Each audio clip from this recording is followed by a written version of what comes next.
Hello，大家好，又係我 Nico。咁今期咧，我哋又直接送功課噶啦，但係今次咧就唔講樓噶啦。咁呢條片咧係送俾即將收樓同埋已經買咗樓嘅業主嚇，因為而家咧仲有一個收樓嘅高峰期啦。咁一般大陸買樓咧都係年初買樓，年底收樓嘅邏輯啊。咁其實收樓第一步咧係咪裝修？點都要執下，係咪？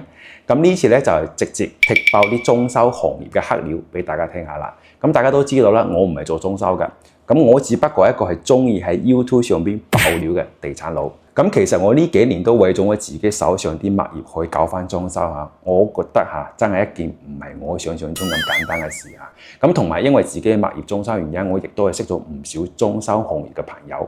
咁低至水電工啦、水泥工啦，高至為市政包工程嘅老闆啦。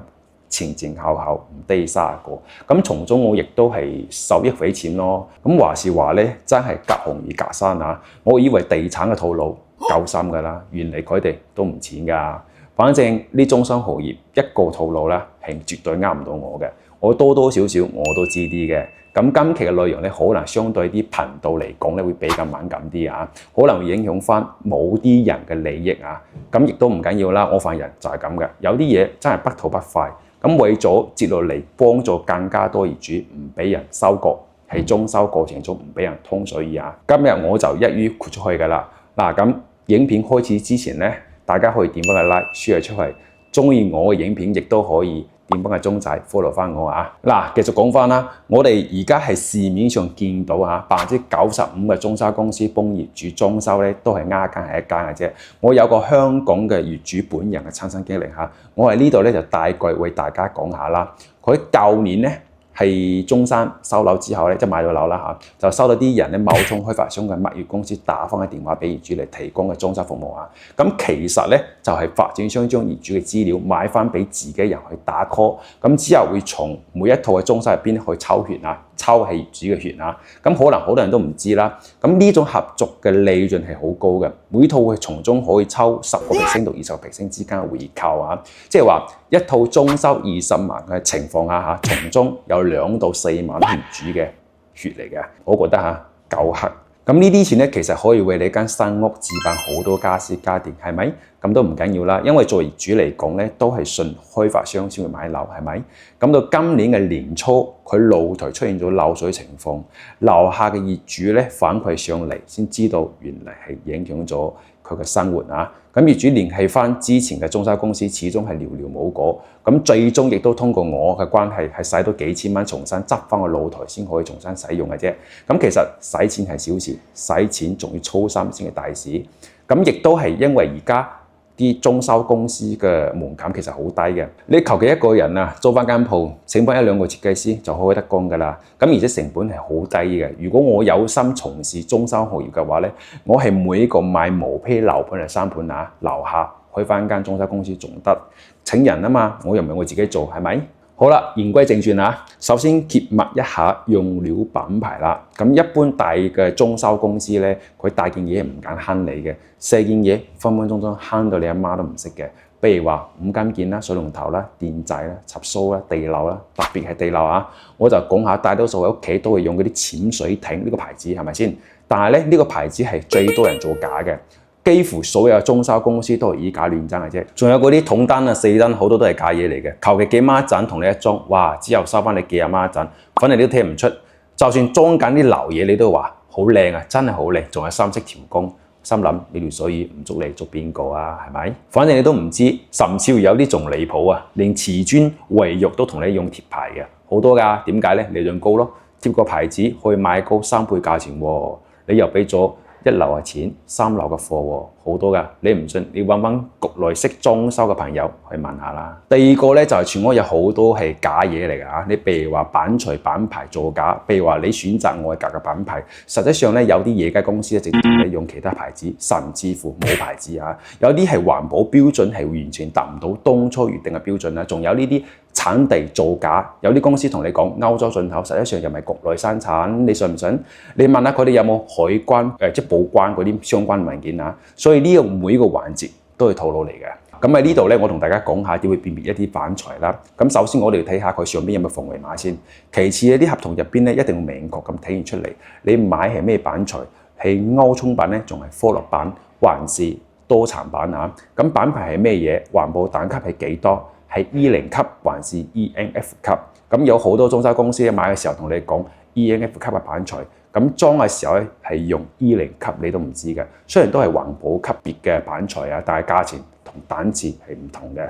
仲有一啲就係支唔支持驗貨啊？合同一定要預定，一旦出現啲假嘢，要點樣賠償？啊！呢啲大家都要注意。咁第三樣嘢咧就係長漆都係假嘢嘅。裝修公司俾你嘅牌子油漆啊，90%都係假嘢嚟嘅。其實之前嘅乳膠漆市場係冇咁亂嘅，只不過呢幾年咧大環境經濟下行啊，裝修嘅行業為咗低價吸客嘅情況下，為咗有更加多嘅生存空間，咁有好多無良嘅商家同埋裝修公司，佢啱好就利用咗好多消費者追大品牌嘅心理，生產咗好多嘅德國品牌啦，啲乳膠漆啦，咁其實呢一類嘅產品咧都係外國註冊嘅商標，之後咧係本地生產，而且咧呢啲所謂嘅進口漆啊，比我哋國內普通油漆攞貨仲要平嘅。呢種產品嘅銷售方式無非就係同裝修公司合作啦。咁我哋揀油漆嘅時候咧，點樣避坑咧？即係好比我哋啲大牌子啦嚇。咁好似華潤漆啦、多樂士啦、立邦啦，你直接去官方授權店買就得㗎啦。呢啲係唔會有假嘅，所以大家要注意啊。咁第四件嘢咧，就市面上大多數裝修公司嗰把尺亦都有問題㗎。我哋叫破財尺，亦都叫陰陽尺。例如話你一把飛鏢嘅捲尺，飛鏢捲尺係指誤差較大嘅一個捲尺嚇。例如話標住5米嘅尺子，常見咧係0.8倍啦。同1.2倍啦。如果裝修一個5米乘5米嘅地方啊，如果用1.2倍嘅破除尺嚟度嘅話，就變成6米乘6米噶啦，足足係多咗11個方出嚟噶啦。如果一個方嘅裝修費係2000蚊嘅情況下咧，咁就俾人縮多咗2皮幾嘢噶啦。如果係全屋定製嘅話咧，分分鐘縮到鼻都出嚟噶啦。網上好多都有得賣噶，唔信你自己上網睇下，已經係好多人舐到嘢噶啦。尤其係啲女士或者係一啲冇裝修經驗嘅業主嚇，因為信賴啲裝修公司嘅度量嘅尺寸嘅時候咧，自己有冇實地係度量過咧？呢種做法係好容易舐嘢嘅。因此咧，在裝修嘅過程中咧，我建議業主自己帶一把個標準嘅尺寸去覆下尺，以防人哋咧係從中做手腳啦。咁第5樣嘢咧就係裝修嘅套餐亦都有套路㗎嚇。我哋平時咧係裝修前咧係咪都會聽到好多咩88000啦、98000啦、108000全包同你裝好成間屋嘅套餐價咧？咁呢度亦都有好多套路嘅。咁所有嘅套餐公司咧，佢都係按照你嘅原房屋嘅結構。咩叫原房屋嘅結構咧？